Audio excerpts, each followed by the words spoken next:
Wow. This is really nice. Got a little lamp there.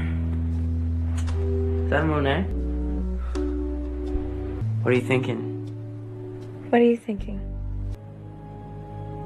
Isn't this what you want?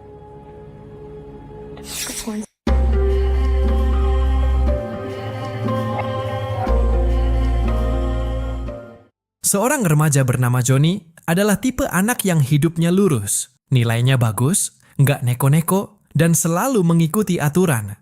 Baginya, hidup adalah soal masuk universitas terbaik dan membanggakan orang-orang di sekitarnya. Namun semua rencana itu mulai goyah saat ia bertemu seorang gadis yang baru saja dikenalnya.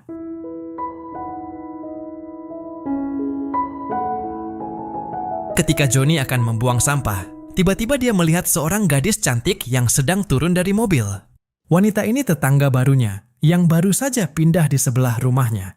Dia pun hanya bisa menatapnya dan tak bisa berkata-kata karena terpesona oleh kecantikannya. Johnny langsung menelepon temannya dan bercerita jika dia baru saja melihat wanita cantik di depan rumahnya. Saat sedang telepon, dia secara tidak sengaja melihat wanita itu sedang berganti kostum dari jendelanya. Tapi sayangnya, tidak lama kemudian wanita itu memergokinya. Dia pun jadi malu dan merasa bersalah.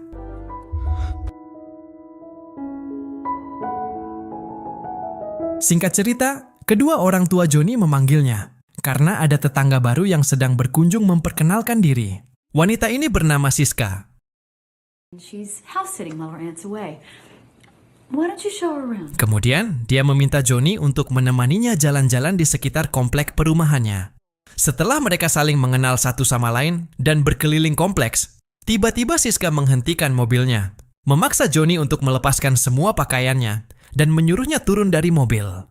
Hal ini dilakukan untuk membalas Johnny yang sudah melihatnya saat berganti pakaian tadi. Did you like what you saw? I'm sorry. Whole baggage. Oh, come on, this is good enough. Setelah puas membalas dendam, Siska mengizinkan Johnny untuk naik mobil dan mereka pun lanjut ngobrol di sebuah kafe. Di sana mereka tertawa bersama, berbagi cerita, dan tanpa sadar, Johnny mulai jatuh cinta.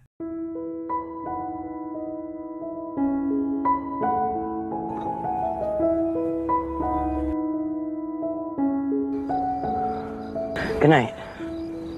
Good night. Besoknya, Siska sudah menunggu di depan sekolah untuk menjemputnya. Dan sejak saat itulah keduanya pun semakin dekat dan sering menghabiskan waktu bersama. Untuk pertama kalinya, Johnny merasa bahagia tanpa harus memikirkan masa depan. Johnny menceritakan kepada Siska jika ada seseorang berasal dari Kamboja yang sangat jenius, namun dia tidak punya uang untuk kuliah. Kemudian, dia bersama teman-temannya melakukan penggalangan dana. Dan jika sudah terkumpul, uang itu untuk membiayai orang Kamboja itu untuk sekolah di sini. Melihat jiwa sosialnya yang tinggi, membuat Siska tambah suka sama si Johnny ini. Answer. Let's go. I don't. Come on, seriously, this is nuts. Malam itu selesai berenang, Johnny mengenalkan Siska kepada dua sahabatnya dengan cara yang unik hingga membuat kedua temannya terkejut. I'm all wet. Can I come in? Hey guys, Suatu malam, Johnny mengajak Siska ke sebuah pesta yang diadakan oleh teman-teman sekolahnya. Tetapi saat momen Siska sedang digoda oleh temannya, tiba-tiba Johnny langsung datang menghampiri dan mencium Siska. Kejadian itu membuat Siska kaget. Namun dia tidak menghindarinya, karena ternyata diam-diam dia juga menyukai Johnny. Singkat cerita, teman Johnny mengajaknya untuk menonton film bareng di rumahnya. Tanpa diduga, bintang utama film dewasa yang ditontonnya adalah Siska, wanita yang disukainya.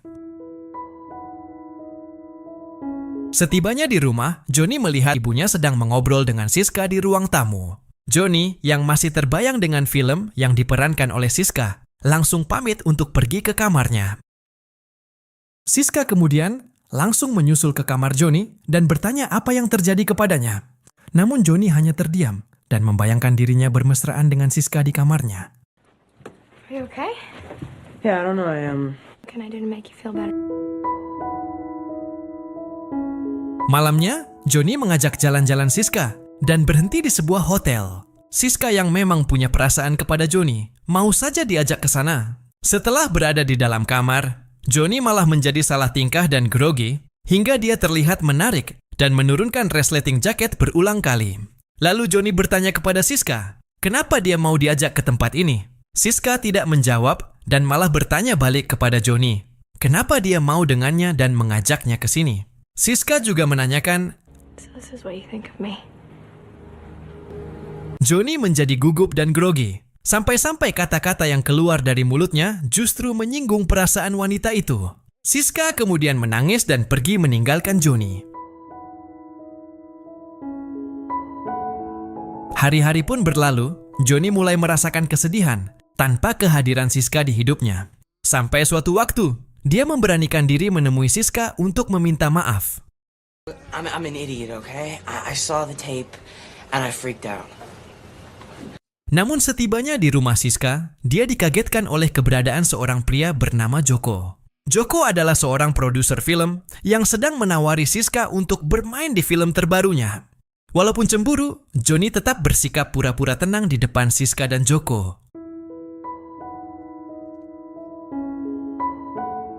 Singkat cerita, Joko mengajak Siska pergi ke sebuah acara jumpa fans film dewasa di Las Vegas.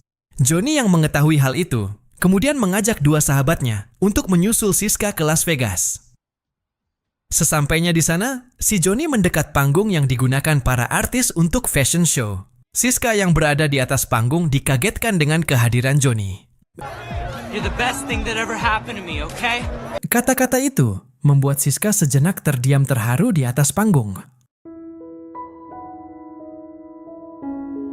Just leave me alone, please.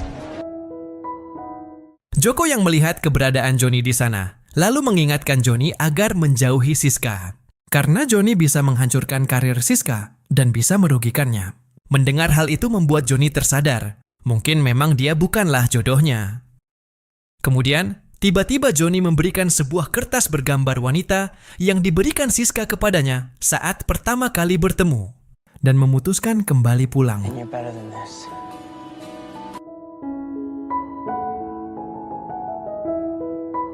Keesokan harinya, Johnny pun kembali tersenyum karena Siska telah kembali dan mengajaknya balikan. Singkat cerita, saat berada di sekolah, Joko tiba-tiba datang menemui Johnny. Dia marah kepada Johnny karena telah membuatnya rugi besar. Karena Siska pergi dan membatalkan kontraknya hanya karena ingin bersama Johnny. Karena terbawa emosi, Joko pun sampai menghajar Johnny. Lalu si Joko membuat perjanjian dengan Johnny. Jika dia mau bekerja sama dengannya, Joko tak akan mengganggu kehidupan Siska dan Johnny lagi. Johnny pun setuju dan Joko membawanya ke sebuah rumah milik produser film kaya raya. Dia disuruh mengambil sebuah piala yang ada di rumah itu. Namun ternyata ini adalah akal licik si Joko. Saat Johnny berusaha mengambil barang, Joko pergi meninggalkannya dan menelepon polisi melaporkan pencurian tersebut. Johnny yang berhasil mengambil barang permintaan Joko malah ketahuan oleh pemiliknya.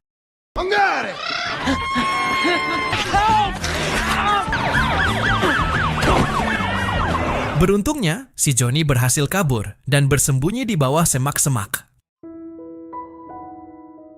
Singkat cerita, Johnny datang ke bank untuk menanyakan sudah berapa banyak penggalangan dana di rekeningnya kepada petugas bank. Namun di sana Johnny sangat kaget saat tahu kalau rekeningnya sudah ditutup dan semua uangnya telah diambil oleh Joko. Karena sebelumnya dia memberikan Joko akses uang itu sebagai wali kelasnya. Hal itu karena dia mau sombong di depan Joko waktu itu, biar terlihat seperti pria mapan. Joko pun bingung dan menyalahkan dirinya sendiri. Karena uang itu adalah untuk membiayai orang dari Kamboja melanjutkan kuliah. Dia pun akhirnya curhat kepada kekasihnya. Siska yang merasa kasihan kepada Johnny hanya bisa membantu memberikan ide untuk menghasilkan uang banyak, yaitu dengan membuat film X. Tanpa pikir panjang, Johnny langsung mengajak dua sahabatnya untuk menggarap ide film tersebut. Mereka juga mendatangkan dua artis mantap-mantap dari Las Vegas. Johnny kemudian mengembalikan piala yang pernah diambilnya kepada Hugo pemiliknya. Dia juga meminta Hugo untuk menjadi investor film yang akan diproduksinya. Setelah jalan cerita film dibuat, kemudian mereka memanfaatkan pesta acara sekolah sebagai salah satu momen di film. Johnny beserta teman-temannya membawa kedua artis mantap-mantap itu ke sana. Semua mata langsung tertuju kepada dua bintang panas itu. Ketiga teman pria nakal di sekolah pun dengan senang hati ingin ikut bergabung. Dan tanpa pikir panjang, Johnny mengiyakannya. Kemudian, momen penting, bintang utama yang diperankan oleh Johnny akan memulai aksinya. Dia kan beradu akting dengan salah satu artis mantap-mantap itu. Namun, ternyata Johnny tidak siap. Dia hanya ingin pertama kali tongkatnya digunakan hanya untuk Siska. Akhirnya dia mengurungkan niatnya, dan si Budi mengajukan diri untuk menggantikannya. Tanpa diduga, ternyata tongkat si Budi luar biasa perkasa. Dia pun berhasil memerankannya dengan sempurna. Film buatan Johnny akhirnya selesai. Dan setelah merayakan kesuksesan, untuk pertama kalinya Johnny menikmati suasana romantis berdua bersama Siska dalam mobil. Keesokan paginya, teman Johnny memberitahu jika kaset film yang telah dibuat telah hilang dicuri. Dia pun menjadi kecewa mendengarnya. Kemudian, saat tiba di rumah, dia dikagetkan oleh keberadaan kepala sekolah dan Joko yang berada di sana bersama ayahnya. Kedatangan Joko adalah untuk memeras Johnny. Karena Joko adalah pencuri kaset video itu, dia mengancam jika Johnny tidak memberikan sejumlah uang, kaset itu akan diputar di depan ayah dan kepala sekolah. Namun, dengan santai Johnny membiarkan Joko untuk memutar kaset video itu. Dan benar saja setelah diputar, ternyata isinya bukanlah film yang macam-macam. Melainkan itu adalah video tutorial cara memakai pengaman ketika ingin melakukan. Video ini ingin menyampaikan pesan kepada publik tentang bahayanya melakukan itu sembarangan di usia dini. Kepala sekolah dan orang tuanya sangat bangga dengan Johnny atas video itu. Kemudian, video itu mulai banyak dikopi dan disebarluaskan untuk video edukasi. Hasil penjualan akhirnya bisa didonasikan kembali kepada orang jenius yang sempat tertunda. Setiap orang punya masa lalu, tapi semua orang pantas mendapatkan masa depan. Bagaimana menurut kalian? Tulis di kolom komentar ya. Terima kasih sudah menonton. Jangan lupa like videonya bila suka dengan video ini. Sampai jumpa di video berikutnya.